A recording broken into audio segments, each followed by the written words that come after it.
কারো অধিকার যদি কেউ নষ্ট করে ওই সমাজটা মানবিক সমাজ কঠিনকালেও হতে পারে না।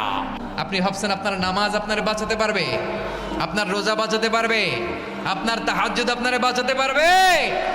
আপনি অধিকার নষ্ট করলে কিছুই আপনারে বাঁচাতে পারবে না। এজন্য নিকট আত্মীয়দেরকে দিতে হবে বেশি বেশি। বিশ্বনবী বলেন, নিকট আত্মীয় যারা কাছের, তোমার ভেরি ক্লোজ রিলেশনশিপে আছে, তাদেরকে দাও। দাও, দিলে বাড়িয়ে দেয় কে?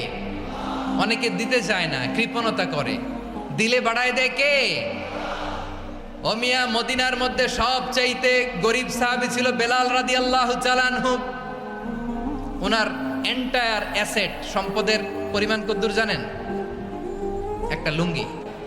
টোটাল ওয়েলথ এস্টিমেশন, টোটাল সম্পদের পরিমাণ বেলাল রাদিয়াল্লাহু তাআলা আনহুর কি ছিল?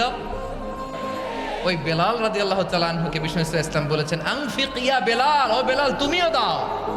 ওয়ালা তাখশা মিন যিল আরশি ইখলালা, আরশের অধিপতির তো কোনো ঘাটতি নাই, তুমি দিলে ওই আল্লাহ তোমারে বাড়ায় দিবে। এজন্য আমার প্রিয় ভাইয়েরা, দিলে কমে না, দিলে বাড়ে।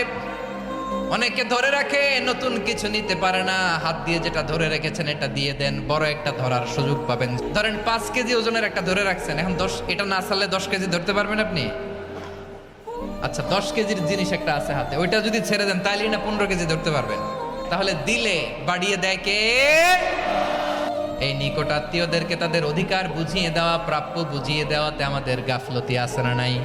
অনেকে দেখবেন অনেক আল্লাহওয়ালা, তাহাজ্জুদ গুজার, সেজদা দিতে দিতে কপালে কালো দাগ ফেলে দিছে, সে তার বোনের হকটা আদায় করে নাই, আছে না নাই?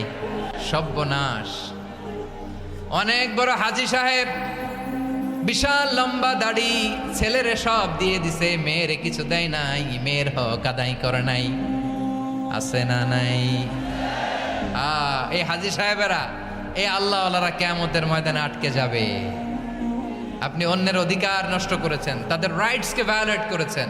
এজন্য আল্লাহ তাআলা বলেন, কারো অধিকার যদি কেউ নষ্ট করে ওই সমাজটা মানবিক সমাজ কঠিনকালেও হতে পারে না।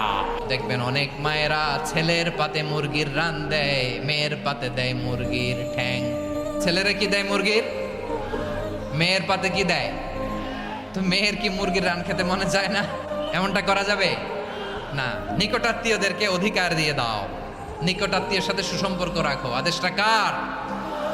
এজন্য প্রিয় ভাইয়েরা, জীবনে যদি বারাকা অর্জন করতে চান, নিকটাত্মীয়দের সাথে সুসম্পর্ক রাখতে হবে, তাদের জন্য উপহার পাঠাতে হবে। বিশ্বনবী বলেন, যে ব্যক্তি আত্মীয়তার সম্পর্ককে ছিন্ন করে দেয় সে কঠিনকালেও আল্লাহর জান্নাতে ঢুকবে না।